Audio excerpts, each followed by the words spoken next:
बिस्मिल्लाहिर्रहमानिर्रहीम। अस्सलामुअलैकुम स्टूडेंट्स, क्या हाल चाल है। उम्मीद करता हूँ सब खैरियत से होंगे। आज हम शुरू करेंगे चैप्टर नंबर 1 की एक्सरसाइज 1.1। इसमें हम कुछ डेफिनेशंस देखेंगे इसकी पहले, उसके बाद हम एक्सरसाइज पे जाएंगे। आपको याद होगा लास्ट लेक्चर्स जो हमने 2 डिस्कस किए थे उसमें हमने डोमेन और रेंज के बारे में डिस्कस किया था। तो अगर किसी बच्चे ने या किसी स्टूडेंट ने वो 2 लेक्चर्स नहीं सुने तो काइंडली अगर आप ये क्वेश्चन या एक्सरसाइज समझना चाहते हैं तो पहले वो पिछले 2 लेक्चर्स देख लें। आपको पिछले 2 लेक्चर्स से इन क्वेश्चंस को समझने में आसानी हो जाएगी। ठीक है, आज हम शुरू करेंगे एक्सरसाइज 1.1 का क्वेश्चन नंबर 1, मगर उससे पहले कुछ डेफिनेशंस हैं जो बहुत इंपॉर्टेंट हैं और कुछ क्वेश्चंस, कुछ एग्जांपल्स आपको मैं शुरू में बताऊंगा, फिर आगे इंशाल्लाह हम एक्सरसाइज 1.1 शुरू करेंगे। ठीक है, आपको याद होगा हमने लास्ट लेक्चर्स के अंदर फंक्शन के बारे में डिस्कस किया। जैसे कि आपके सामने ये फंक्शन लिखा है। फंक्शन क्या चीज़ है, मैं थोड़ा सा फिर भी हिंट दे देता। फंक्शन मैंने बताया था कि एक रिलेशन होता है किसी 2 वेरिएबल के दरमियान। अब वो वेरिएबल कौन से हो सकते हैं? वो वेरिएबल आपका x और y हो सकता है। ठीक है, जैसे कि आपके सामने है, ये आपके पास x है और आपका ये y है। x आपका इंडिपेंडेंट वेरिएबल होता है और y आपका डिपेंडेंट वेरिएबल होता है। ठीक है, ये मैंने बहुत डीपली लेक्चर मैंने पिछले 2 दिए हुए हैं, तो काइंडली अगर आप वो 2 लेक्चर्स पहले सुनेंगे तो आपको आगे चैप्टर को समझने में, डोमेन और रेंज को समझने में आसानी होगी। ठीक है, अब ये देखें ज़रा, तो आपके पास फंक्शन है। फंक्शन किसके दरमियान है? 2 वेरिएबल्स। वेरिएबल्स कौन से हो सकते हैं? आपके वेरिएबल कोई भी, जैसे कि आपका और मेरा आपके साथ रिलेशन है, आपकी वालदा का आपके साथ है, आपके फादर का आपके साथ है, या आपका अपनी बहन भाई के साथ रिलेशन है। ये सारे के सारे रिलेशन है। जब रिलेशन होगा तो फंक्शन आगे प्रोड्यूस होगा। अगर रिलेशन नहीं है तो फंक्शन नहीं बन सकता। मगर हर फंक्शन रिलेशन भी नहीं होता। रिलेशन हो सकता है मगर हम उसको फंक्शन नहीं कह सकते। ये सारी बातें मैंने पीछे डिस्कस की हैं। ठीक है, तो आप काइंडली इसको एक दफ़ा ज़रा देखें कि कौन सा फंक्शन रिलेशन होता है या कौन सा फंक्शन रिलेशन नहीं होता। एक दफ़ा वो देखेंगे तो इंशाल्लाह आपको समझ आएगी कि कौन सा फंक्शन हमारे पास रिलेशन है या कौन सा रिलेशन हमारे पास फंक्शन है या नहीं है। ठीक है, और डोमेन रेंज के बारे में भी पिछले लेक्चर में मैंने डिस्कस किया है, वो भी आपको इंशाल्लाह समझ आ जाएगी। ठीक है, तो उसे ज़रा गौर से देखें कि आपके पास वो क्या चीज़ है। ज़रा देखें। अब डोमेन सिंपल से मैं आपको बता देता हूँ डोमेन और रेंज क्या होती है। डोमेन हमारे पास एक इंडिपेंडेंट वेरिएबल होता है और रेंज हमारे पास डिपेंडेंट वेरिएबल होता है। मैं डीप नहीं जा रहा, मैं जैसे असल में हमारा जो टॉपिक है या जो लेक्चर है मेरा, वो एक्सरसाइज 1.1 के अकॉर्डिंग है, हम वही शुरू करेंगे।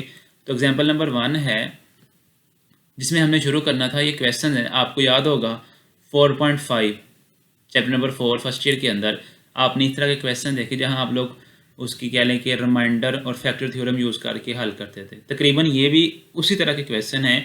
जैसा आपने इधर क्या पुट करना है, आपके पास फंक्शन गिवन है एक, उसमें आपके पास ये 4-5 पार्ट दिए गए हैं कि आपने एक्स की जगह उनको रिप्लेस करना है, उनको पुट करना है और उनको सिंप्लीफाई करते जाना है। इस फंक्शन को पहले 0 पुट करेंगे, फिर 1 पुट करेंगे, फिर -2 पुट करेंगे, फिर 1 + x पुट करेंगे, ऐसे सॉन 1/x पुट करेंगे तो आपके पास ये क्वेश्चन सिंप्लीफाई हो जाएगा। ये सारे क्वेश्चन सिंप्लीफाई हैं। मैं रिक्वेस्ट करूँगा इन क्वेश्चन को आप खुद हल करें। ठीक है, आपके लिए आसानी होगी। ये क्वेश्चन से आपको नज़र आ रहे हैं, आपकी बुक में एग्जाम्पल मौजूद हैं ये वाली सेम ऐसे ही। आप बेशक उधर से देख लें, ये कुछ एग्जांपल्स हैं, ये आपने खुद हल करनी है। आगे हम क्वेश्चंस हल करते हैं इंशाल्लाह। आगे एग्जांपल नंबर 2 इसमें आएगी आपके पास। उसमें जो मेन बात है उसमें पूछिए डोमेन और रेंज। मैं फिर आपसे रिक्वेस्ट करूँगा कि पहले डोमेन और रेंज का लेक्चर एक दफ़ा पिछला जो है वो सुनेंगे तो आपको समझ आ जाएगी इंशाल्लाह। ठीक है, अब डोमेन रेंज क्या थी? डोमेन बेसिकली आपके पास एक इंडिपेंडेंट वेरिएबल होता है। जैसा कि देखें, आपके पास फंक्शन है जो आपके पास क्वेश्चन दिया है, कैसा दिया है, f(x = x²। अगर मैं सिंपल आपको समझाने की कोशिश करूँ, अब देखें x² है, हम इधर x जो भी पुट करेंगे वो आपकी डोमेन है। आप इधर x कुछ भी पुट कर सकते हैं, -1 पुट कर लें, -2 पुट कर लें, -3 पुट कर लें, -4, -6 ऑन इन्फिनिटी तक नंबर्स आप इसमें पुट कर सकते हैं। मतलब आप इसकी अगर डोमेन लिखना चाहें तो क्या लिखेंगे भला? Set of all real numbers. मतलब कि आप इस फंक्शन में जो डोमेन है इसकी वो सारी की सारी क्या है? ऑल रियल नंबर्स हैं। मगर इसकी जो रेंज है ना, वो रेंज कौन सी है भला? Non negative numbers. अब नॉन नेगेटिव नंबर्स कौन से होते हैं भला? ऐसे नंबर्स मतलब कि जो पॉजिटिव नंबर्स होंगे। अब आप ज़रा गौर करें अगर -3 पुट करता हूँ तो क्या आंसर आएगा भला? 9। 3 पुट करता हूँ फिर भी क्या आंसर आएगा? फिर भी 9 ही आएगा। तो देखिए आंसर तो आपका पॉजिटिव आ रहा है, हम पुट क्या कर रहे हैं? नेगेटिव नंबर्स भी पुट कर रहे हैं और पॉजिटिव नंबर भी पुट कर रहे हैं। इसका मीनिंग क्या हुआ कि आपके पास आप जो भी रियल नंबर पुट करेंगे आपके पास पॉजिटिव आंसर ही आएगा। तो हम उसको कहेंगे कि इसकी जो रेंज है वो है नॉन नेगेटिव रियल नंबर्स, या हम सिंपल कह सकते हैं कि all positive numbers. Non negative बेशक ना लिखें, आप इधर लिख सकते हैं ऑल पॉजिटिव नंबर्स। आगे एग्जांपल नंबर 2 है जो बहुत ही इंपॉर्टेंट है आपके एमसीक्यूज पॉइंट के लिए भी और वैसे भी, ठीक है। अगर आपको याद हो, मैंने अगर किसी ने लेक्चर पिछला लिया है, अगर किसी ने नहीं लिया फिर भी वो काइंडली ले ले। मैंने लेक्चर शुरू करते मैंने बताया था कि डोमेन, जो पहली ट्रिक मैंने बताई थी वो क्या थी भला? कि डोमेन हमने फाइंड करनी, हमने सबसे पहले क्या देखना है? सबसे पहले हमने ये चेक करना है कि क्या आया हमारे पास जो फंक्शन है वो अनडिफाइंड तो नहीं, मतलब कि इन्फिनिटी तो नहीं हो रहा। अगर वो इन्फिनिटी है तो उसकी डोमेन निकालना हमारे लिए मुश्किल है। अब वो इन्फिनिटी किस नंबर पे होता है? फॉर एग्जाम्पल हमने तो डोमेन निकालनी है, कौन कौन से नंबर्स में पुट कर सकते हैं और कौन से नहीं पुट कर सकते। तो डोमेन निकालने के लिए फिर हम क्या करेंगे? हम चेक करेंगे कि ऐसा कौन सा नंबर है कि जिस नंबर पे वो इन्फिनिटी हो जाए और जिस नंबर पे वो इन्फिनिटी ना हो। फॉर एग्जाम्पल आपके पास क्वेश्चन है कि x/(x²-4)। अब आपको याद होगा इन्फिनिटी अगर कोई फ्रैक्शन में टर्म आती है तो वो 1/0 हो, 2/0 हो, समथिंग कुछ भी 0 हो तो आपके पास वो इन्फिनिटी के इक्वल होता है, ठीक है। नीचे 0 नहीं आना चाहिए। अब नीचे 0 कैसे? मतलब जिस नंबर से वो 0 बन जाए वो नंबर आपका डोमेन में शामिल नहीं होगा, ठीक है। अब देखें ज़रा गौर करें, इधर है x² -4। 0 कैसे आएगा? जब इधर पॉजिटिव 4 होगा, मतलब कि जमा का 4 आएगा तो -4 है, जब जमा 4 -4 करेंगे तो 0 बन जाएगा। मतलब इधर हम अगर 2 पुट करते हैं माइनस का या प्लस का तो आपके पास इसका जो नंबर है ये क्या बन जाएगा? इन्फिनिटी, मतलब कि 0 बन जाएगा। जब 0 नीचे लगाएंगे सॉरी, जब नीचे 0 लगाएंगे तो देखें x/(x²-4) 0 लगाया तो क्या बनेगा? इन्फिनिटी। तो इन्फिनिटी से सारा फंक्शन क्या हो जाएगा? अनडिफाइंड। तो हमें अनडिफाइंड नहीं चाहिए, ठीक है। ये आपकी क्या कंडीशन है कि फंक्शन आपका अनडिफाइंड नहीं होना चाहिए। इसे आपने याद रखना है, बहुत इंपॉर्टेंट कंडीशन है ये वाली। आपने हर क्वेश्चन के लिए ये आपने करनी है कि आपका वो अनडिफाइंड ना हो, ठीक है। अब ज़रा गौर करें, ये अनडिफाइंड किस पे हो सकता है? मैंने बता दिया कि 4 पे। मतलब कि अगर हम इधर 2 पुट करते हैं तो फिर भी 2 का स्क्वायर 4 आएगा। अगर -2 पर पुट करते हैं फिर भी आपका 2 का स्क्वायर 4 आएगा। तो देखें x हम +-2 पुट करेंगे तो ये वो नंबर है जो डोमेन में नहीं शामिल होगा। मतलब मैंने आपको बताया था कि अपने डोमेन में इसको किस तरह लिखना है कि set of all real numbers, मतलब कि सारे नंबर्स शामिल हैं मास y -2 और +2 के।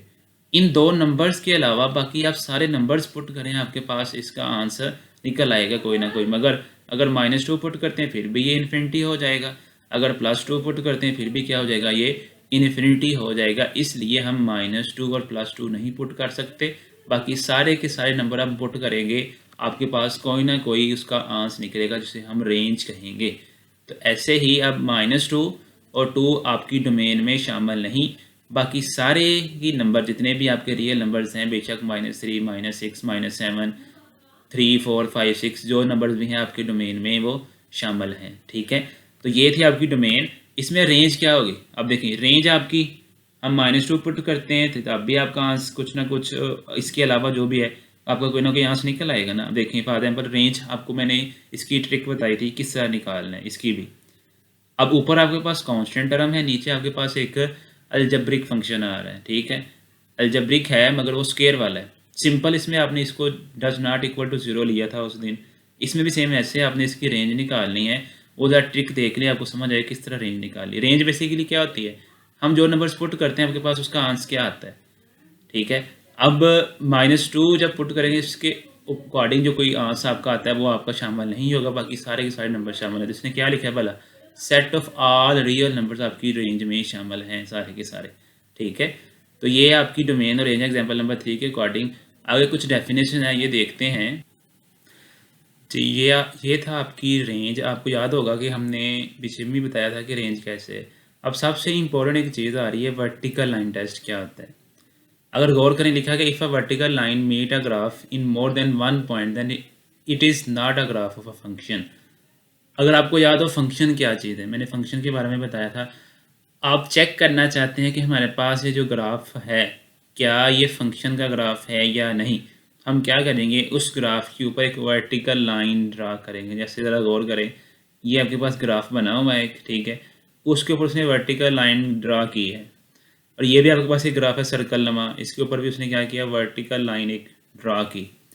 अब वर्टिकल लाइन अगर एक पॉइंट पे मीट करती है तो वो जो ग्राफ होगा वो आपका फंक्शन का ग्राफ है।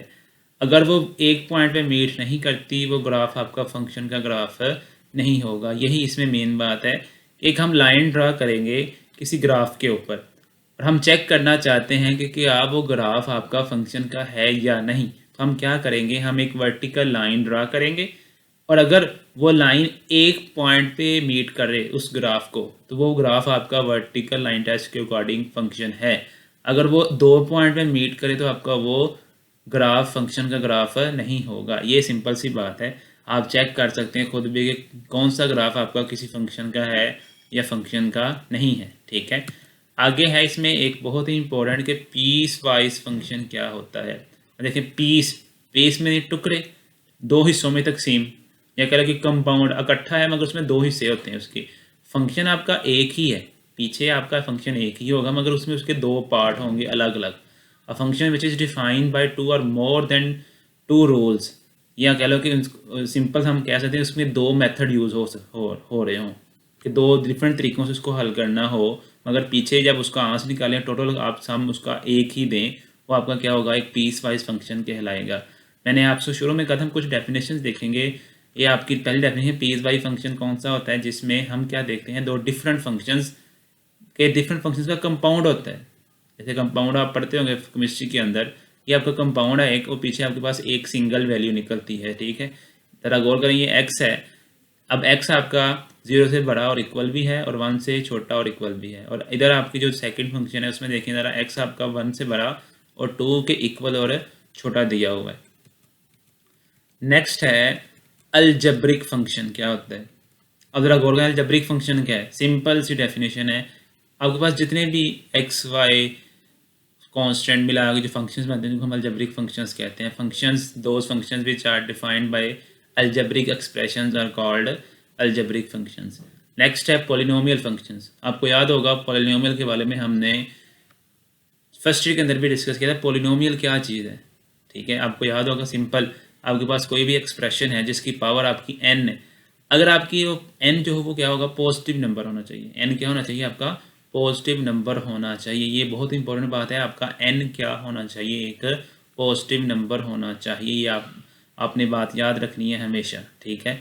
और आपके पास उसका जो कोफिशिएंट है उसकी पावर देखें आपके सामने है कि n, n-1, n-2 and so on चलती जाएगी और a पावर 0 आ जाएगी। इसमें सिंपल सी बात है, आपके पास कोई भी एक्सप्रेशन है, जैसे ये आपके पास गिवन है px = 2x की 4 - 3x की 3 + 2x - 1। अब इसमें ज़रा गौर करें, 2x की पावर जो है वो 4 पॉजिटिव है, ऐसे -3x की पावर क्या है 3, वो भी पॉजिटिव है। अगर ऐसा फंक्शन जिसकी पावर नेगेटिव आ जाए वो आपका पॉलिनोमियल नहीं होता, और जिसकी पावर पॉजिटिव होगी आपका पॉलिनोमियल फंक्शन होगा। और इसकी जो हाईएस्ट डिग्री है वो कितनी है, 4। तो आप देखिए इसमें लिखा है कि इसका polynomial function of degree 4 with leading coefficient is 2। सबसे जो हाईएस्ट डिग्री वाले के साथ जो कोफिशिएंट होता है उसको हम कहते हैं लीडिंग कोफिशिएंट। ये आपने याद रखना है हमेशा। आपकी जो हाईएस्ट डिग्री वाला वेरिएबल है उसके साथ जो उसका कोफिशिएंट है उसको हम कहते हैं लीडिंग कोफिशिएंट, ठीक है जी। नेक्स्ट है लीनियर फंक्शन।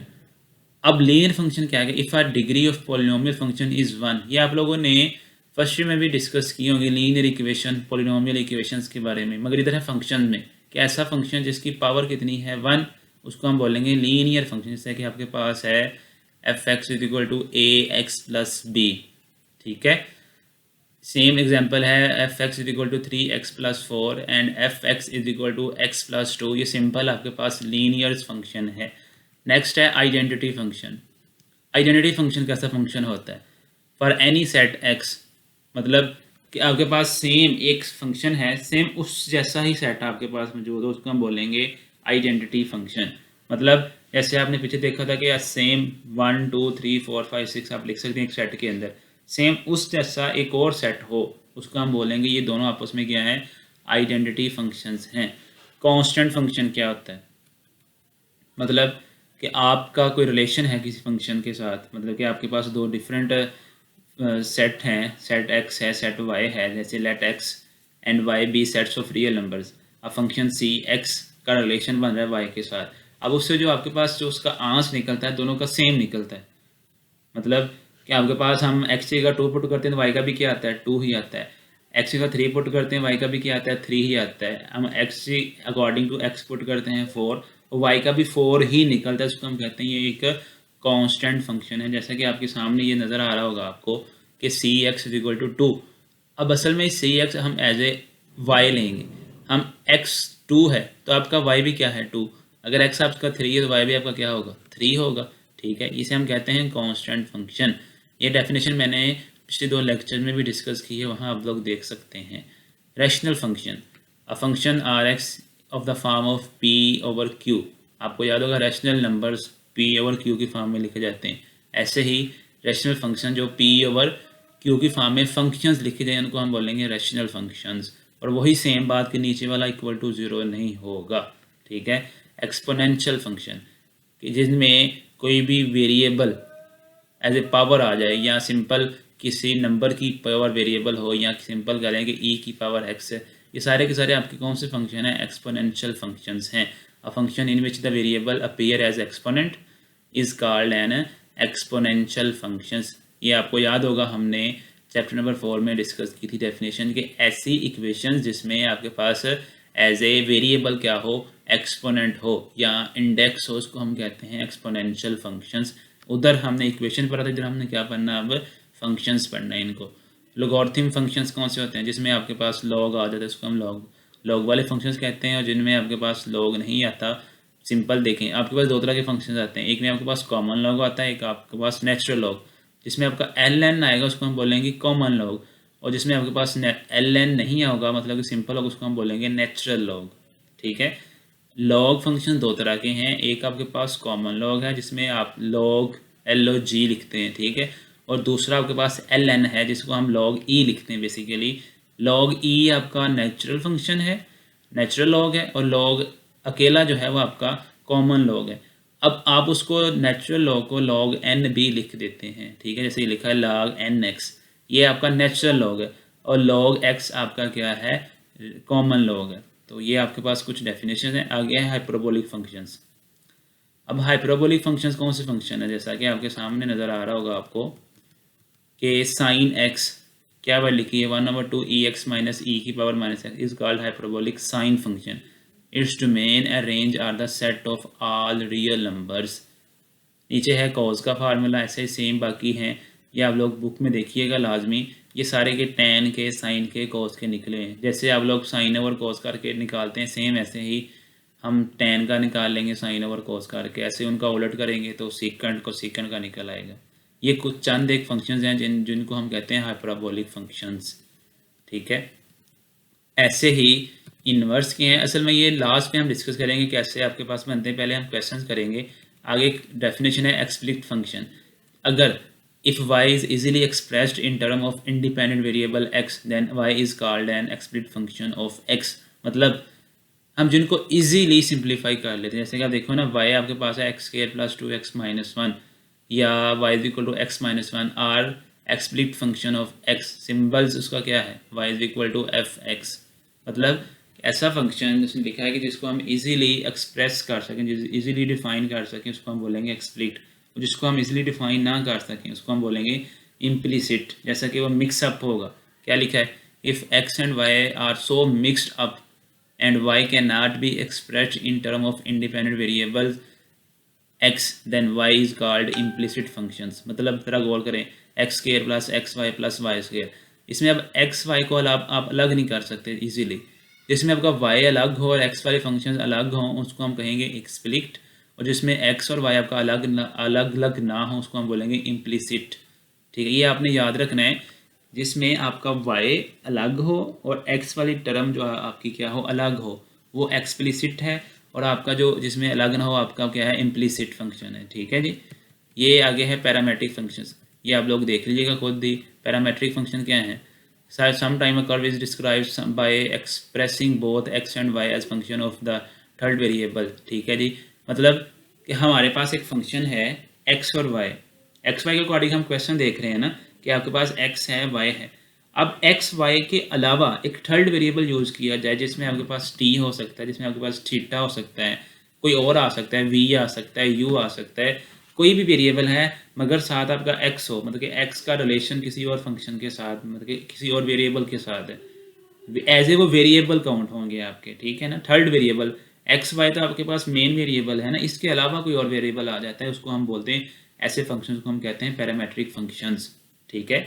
ऐसे फंक्शन जिनमें एक्स वाई के अलावा जैसा कि टी आ रहा है, थीटा आ रहा है, इस तरह के फंक्शंस आए उनको हम बोलेंगे पैरामेट्रिक, या हम उसको अगर सिंपल कहें वो वेरिएबल हैं टी और थीटा, उसको हम बोलें पैरामीटर्स।